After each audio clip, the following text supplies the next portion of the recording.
ঘটনাটা আমার সাথে ঘটেছিল আজ থেকে 17 বছর আগে 2004 সালে।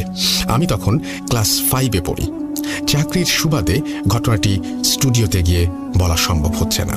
আশা করছি আপনি ঘটনাটি পড়ে শোনাবেন। 2004 সালের জানুয়ারি মাস, প্রচুর শীত আর কনকনে ঠান্ডা। ছোটবেলা থেকেই একটু চঞ্চল আর বাউন্ডলে ছিলাম। আব্বু আম্মু সাধারণত বাইরে বন্ধুদের সাথে আড্ডা দেয়া একদমই পছন্দ করতো না।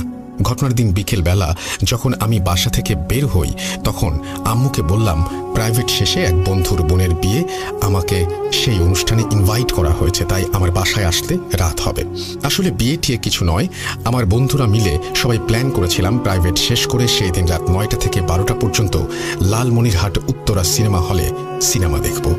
যেই কথা সেই কাজ, সবাই মিলে সিনেমা হলে গিয়ে সিনেমা দেখলাম। সিনেমা দেখা শেষ করে সবাই যখন বের হলাম, তখন বেশ হালকা কিছু নাস্তা করে এবার যে যার মতো বাসায় যাব। রাত তখন প্রায় 1টা বাজে। সবাই যে যার মতো করে বাসায় চলে গেল। ফেরার পথে আমি কোনো রিক্সা, ভ্যান কিছু পাইনি, তাই হেঁটে হেঁটে বাসার উদ্দেশ্যে রওনা দিলাম। বলে রাখা ভালো, আমার বাসায় যেতে বানভাসামোড় রেল ক্রসিং পার হয়ে আরও 20 মিনিট হাঁটতে হয়। শীতের রাত, কনকনে ঠান্ডায় আমি হাঁটছি বাসার উদ্দেশ্যে। আমার পকেটে টর্চ লাইট সিস্টেম একটা গ্যাস লাইটার ছিল, যেটা দিয়ে হালকা আলো চলত। ভাবলাম মেইন রাস্তা দিয়ে বাসায় যেতে অনেক সময় লাগবে, রাতও অনেক হয়েছে। অন্যান্য ভয়ের চেয়ে আব্বু আম্মুর বকা খাওয়ার ভয়টা বেশি কাজ করছিল সে সময়। আমি সেই ছোট্ট টর্চ লাইটটা মাঝে মধ্যে যেখানে অন্ধকার বেশি সেখানে মারছি আর হাঁটছি। আশেপাশে কোথাও কেউ নেই।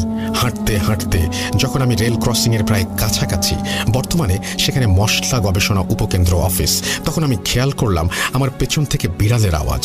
অতঃপর একটা কালো রঙের বিড়াল আমার পায়ের কাছে এসে হোঁচট খাচ্ছে, আবার দূরে সরে যাচ্ছে, আবার পায়ের কাছে আসছে। আমি খুবই বিরক্ত হয়ে একটা লাথি দিই বিড়ালটাকে। বিড়ালটা একটা জোরে আওয়াজ করে চলে যায়।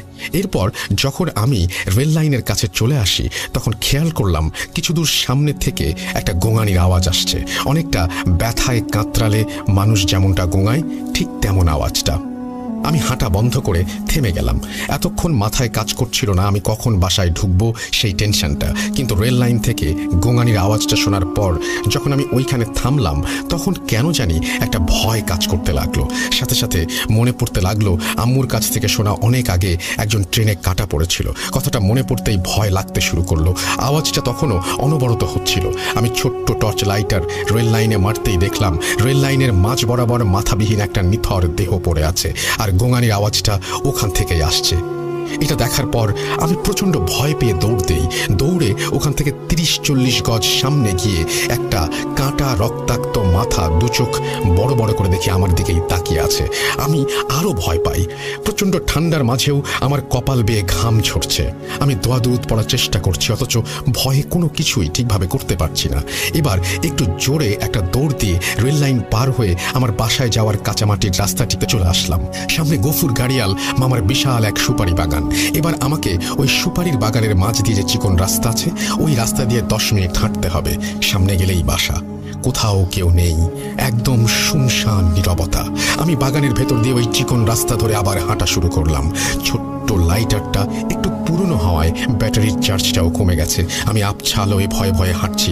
একটু সামনে যেতেই আমি দেখলাম সাদা কাপড়ে মোড়া একটা লাশ পড়ে আছে সামনে। আমি আবারও থেমে গেলাম আর ভাবলাম আজ হয়তো আমার আর বাসায় ফেরা হবে না, আজই হয়তো আমার জীবনের শেষ দিন। এরপর আমি দেখলাম সেই সাদা কাপড়ে মোড়ানো লাশটা উঠে দাঁড়ালো, আমার দিকে এগিয়ে আসতে লাগলো। আমি আর সহ্য করতে পারলাম না, খুব জোরে একটা আত্মচিৎকার দিলাম। আমার চিৎকার হয়তো বাগানের পাশে থাকা গফুর গাড়িয়াল মামার ছোট ছেলে শুনেছিল। সে বাসা থেকে বের হয়ে বাগানে একটা টর্চ লাইট আর একটা লাঠি নিয়ে এসে দেখে আমি থরথর করে কাঁপছি। উনি আমাকে এত রাতে বাগানে দেখে বলল, কিরে সাগর, তুই এত রাতে এখানে কি করছিস? কেন, কি হয়েছে তোর? আমার মুখ দিয়ে কোনো কথা বের হচ্ছে না। আমি শুধু থরথর করে কাঁপছি, আমার কপাল বেয়ে প্রচণ্ড ঘাম ঝরছে। উনি বুঝতে পেরেছিলেন আমি খুব ভয় পেয়েছি। তারপর উনি আমাকে আমার বাসায় নিয়ে যায়।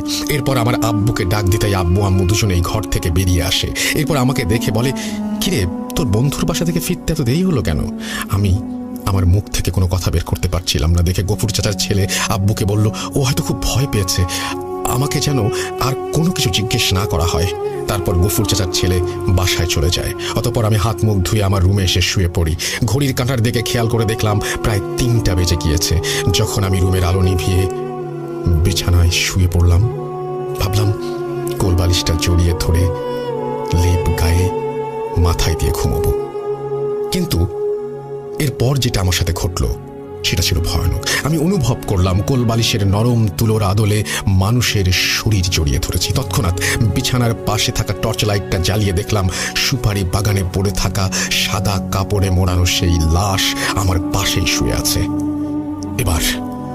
এবার আর আমি নিজেকে সামলাতে পারলাম না। খুব জোরে জোরে আব্বুকে ডাকতে লাগলাম। আব্বু আম্মু দুজনেই আমার চিৎকার শুনে দৌড়ে এসে আমার রুমে ঢুকে বলল, কি হয়েছে? আমি ততক্ষণে বিছানা থেকে নেমে আব্বুকে বিছানার দিকে ইশারা করে বললাম, আমার বিছানায় এই লাশ কিভাবে আসলো? আব্বু বলল, কই, বিছানাতে কোনো লাশ নেই। এবার আব্বু আমাকে বুকে জড়িয়ে নিয়ে তার রুমে নিয়ে গেল। আমি আব্বু আম্মুর মাঝখানে শুয়ে ভয়ে কাঁদতে শুরু করলাম। আমার কান্না দেখে আম্মুও কাঁদতে শুরু করলো। এরপর আব্বু এক গ্লাস পানি আর দোয়া দুরুদ পরে ফুঁ দিয়ে আমাকে সেই পানি পান করতে বলল। আমি সেই পানি খেয়ে তাদের মাঝে ঘুমিয়ে গেলাম। পরদিন সকালবেলা আমার যখন ঘুম ভাঙলো তখন দেখলাম আম্মু আমার মাথার পাশে বসে আমার মাথায় হাত বুলিয়ে দিচ্ছে। আমার শরীরে প্রচণ্ড জ্বর ছিল। আম্মু আমাকে জিজ্ঞেস করলো কাল রাতে কি হয়েছিল আমার সাথে। অতঃপর আমি গত রাতে ঘটে যাওয়া সমস্ত ঘটনা বললাম। আম্মু বলল, এরপর থেকে কখনো যেন বেশি রাত করে বাইরে না যাই। তারপর দুপুরবেলা খোঁজ নিয়ে দেখলাম সেই রেল ক্রসিংয়ের আশেপাশে লাশ তো দূরের কথা, কোনো দুর্ঘটনাই ঘটেনি। আর সেই সুপারি বাগানেও কোনো লাশ ছিল না। কিন্তু আমার সাথে গত রাতে যেসব ঘটনা ঘটে গেল সেগুলো আসলে কি ছিল, আর কেনই বা এসব আমার সাথে ঘটল? আসলে ভয় কি জিনিস সেদিন আমি বুঝেছিলাম। এরপর আমার সাথে এরকম ঘটনা আর ঘটেনি। ঘটনাটি ভালো লাগলে লিসেনারদের পড়ে শোনাবেন, এবং বিভিন্ন জায়গা থেকে আমি শুনে আরও কিছু ঘটনা সংগ্রহ করেছি, সেগুলো না হয় আরেকদিন পাঠিয়ে দেবো। Thank you so much. আপনাকে অনেক অনেক অনেক অনেক ধন্যবাদ।